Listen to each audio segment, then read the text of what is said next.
S papežem Frančiškom so se danes srečali nemški škofje, ki so prišli v Vatikan na obisk ad limina apostolorum. Papež jim je govor izročil v branje.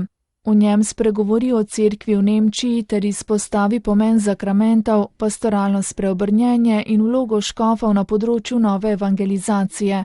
Začne pa s pojavom migracije. Živimo v izrednem času, zapiše.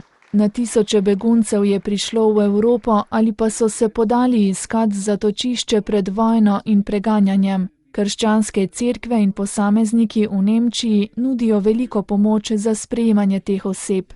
V Kristusovem duhu želimo še naprej pristopati k izzivom velikega števila oseb, ki so v stiski, zatrjuje Frančišek. Obenem podpiramo vse humanitarne iniciative, da bi življenjski pogoji v državah izvora postali znosnejši.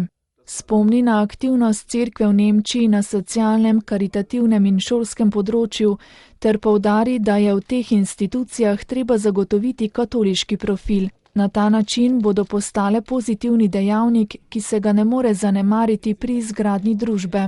Papež opozori na velik padec števila obiskov nedeljske svete maše, vedno manj pa se pristopa tudi k zakramentom.